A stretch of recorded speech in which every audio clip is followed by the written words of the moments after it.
And here we finally go. War of 1812 PowerPoint notes. Some of the major events that basically led up to the War of 1812. War of 1812 is always a war that kids have heard of simply because it's named after a year.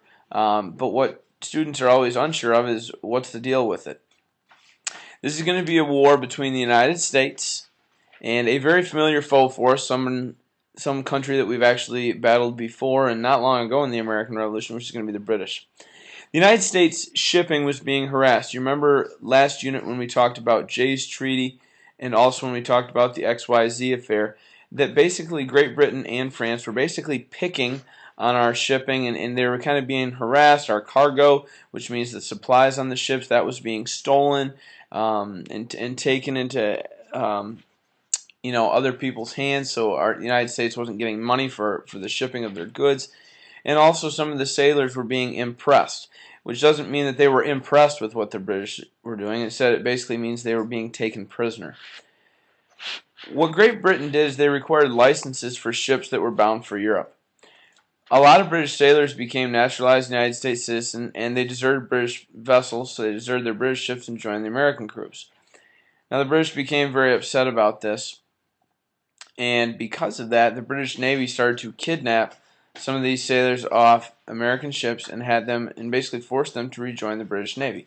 Over 250 American ships were seized. Now, when you think about American trading in the very early 1800s, 250 cargo ships being stolen, being basically kidnapped by the British, is really going to have a detrimental, which means it's going to have a really bad impact on American trading.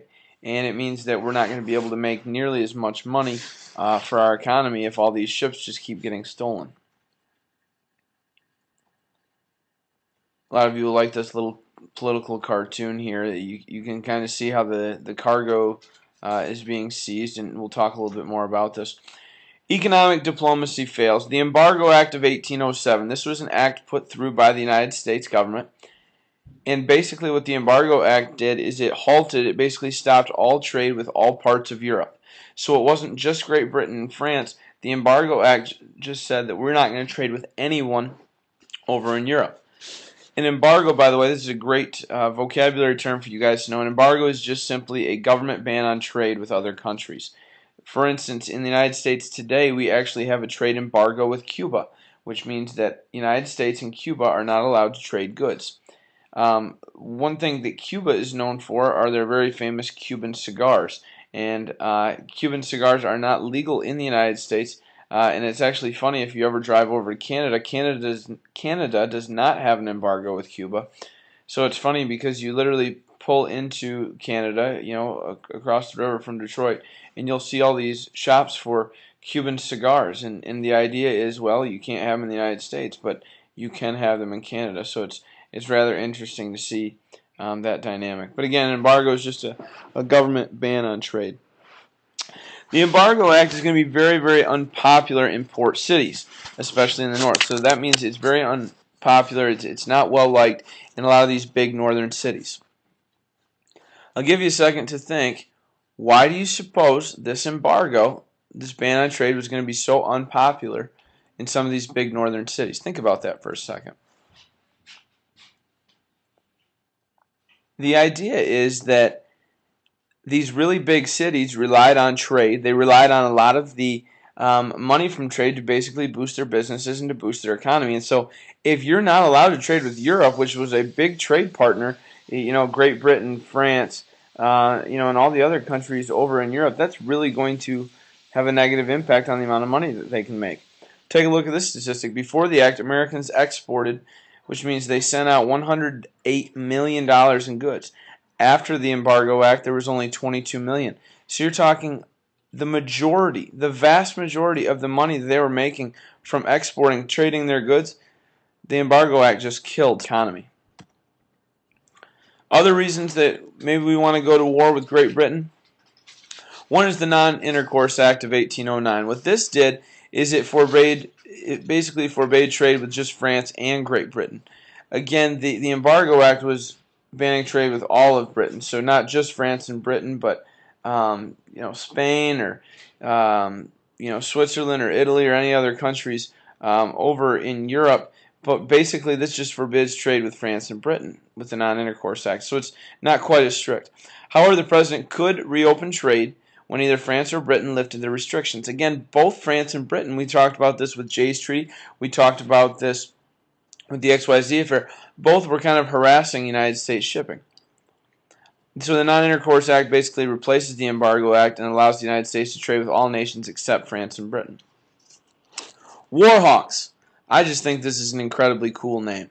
If it were up to me and I could make a mascot for some team, I would go with Warhawks. So I think this is a really cool term that's very easy to remember.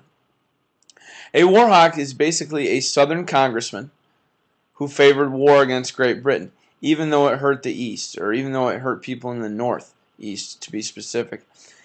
Again, the South relied mostly on farming for their economy, and so they weren't quite as reliant on the trade goods. And so a lot of these warhawks wanted to go to war with Britain, or they wanted to go to war with France because they simply hated what had been going on, in terms of the ships being harassed and all that stuff. And they said, well, let's go to war with them and let's teach them a lesson. Now, the North didn't exactly want to do that quite as badly because they were nervous that they wouldn't have any trading partners if they went and started a war.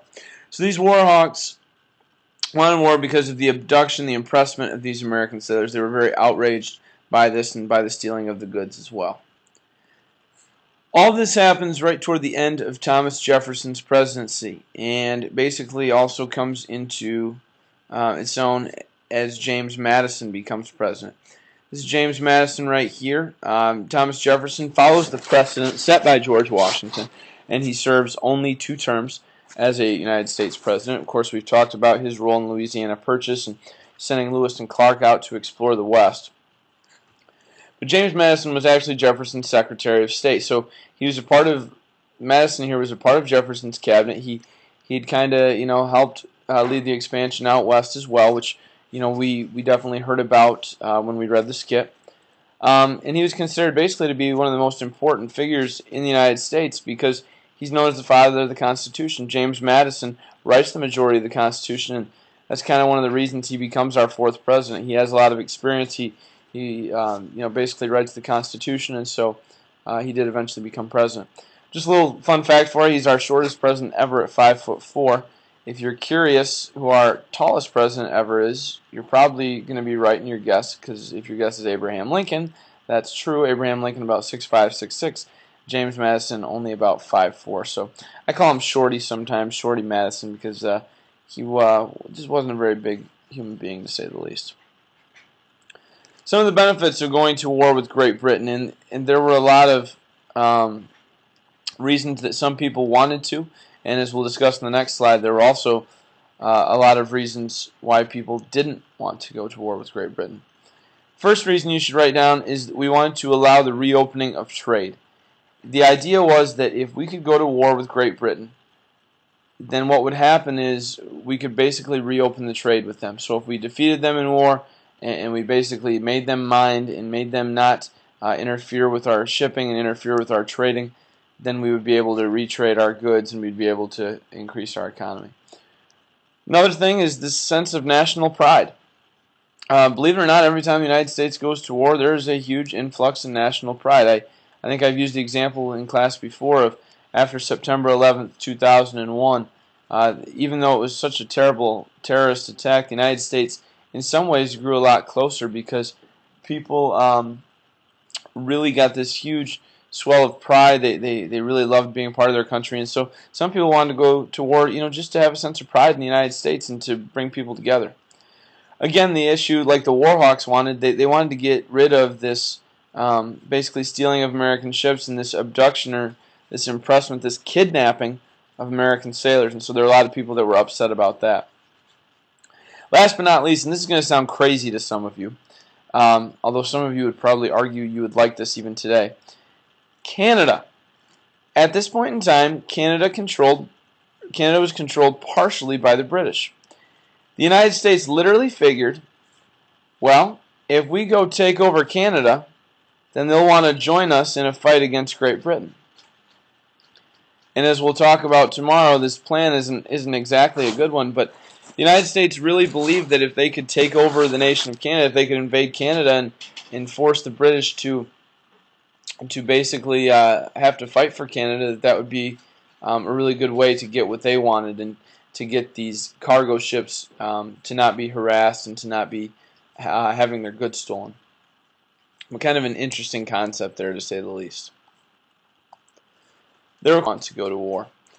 And just one quick note for you. Some of you might be wondering, well, Mr. Bazem, what I don't understand, if France and Britain were both doing this to the United States, then why are we only wanting to go to war with Great Britain? A couple things to keep in mind. Obviously the British were basically one of our biggest rivals. We fought against them in the American Revolution, whereas the French, they basically helped us to win the American Revolution. And France was kind of going through their own revolution. We talked about with Napoleon, and so it was really more of a concentration on, well, let's fight the British. And I think that our relationships with the French will eventually be okay, which for the most part they were. But again, not everyone wanted to go to war. Some reasons for that. The military was very small. We talked about this in the American Revolution. It's not like the United States had the most powerful army in the world. And in 1812, when this war starts, the United States has really only been around with an established government for about 25 years. And so we don't have time to build up this awesome army. We don't have time to build up this awesome economy. Compared to France and Britain. In this case, we're talking about Britain because that's who we're going to fight this war against. But we don't have the superpower abilities that they have in terms of their army or in terms of their finances. And so, some people said, well, we just can't fight them again. We were very lucky to win the first time, but people said, we can't win a second time. Not with our tiny little army. Also, the militia was comprised most of our forces, and they did not like to fight outside of their state borders. This idea again of, well, if we're going to go to Canada and fight, if we're going to fight the British in all these different places, we wanted to fight on our home field. And it's not like our ships were being stolen from American seaports. Instead, they were being stolen, they were being violated, they were being harassed over in Europe. So this wasn't really happening within the borders of the United States. Also, our Navy, our armed forces on the ocean, we only had 22 ships. 22 naval ships for an entire country. So what are we going to do? Sail over to Great Britain with our 22 ships and try to fight them on their home turf? That wouldn't be a very smart move, as obviously we'd be easily destroyed. So there were a lot of positives we talked about the last slide, but there were a lot of negatives that really a lot of politicians and a lot of people in the United States said, no, let's not go to war. That'd be a really bad idea. Last but not least, Britain was a great superpower. And you guys would probably like this. A lot of you probably would agree. They could crush us like a bug. They could just boom. It would be very simple for the British to defeat us. There were a lot of people in the United States that said, we're really grateful we won the American Revolution. And we talked about this in class. If you looked at it on paper, we really shouldn't have. The British had so many more advantages than we did, and yet we were still able to come away with the victory in the American Revolution. So people didn't want to have to fight the British a second time. It was more of those, well, we got a lucky punch in, and we don't want to fight them again because that could really hurt us. We could lose too many men. And the big fear was, if we go to war now, we could lose a lot of what we gained. So maybe we'd lose some of the territory that we'd earned, or that we'd gained the Treaty of Paris, or maybe some of that land that was just newly acquired with Louisiana Purchase. Maybe we would lose that. And so those were all big things that people looked at and said, is this worth going to war about? What we're going to talk about in the next class is where we go from here in this war. Again, please make sure that you save these notes under War of 1812 and be sure you put them in your social studies folder because we will be taking it directly from this next slide when we start our next class. Thank you very much. Again, make sure that you're saving these.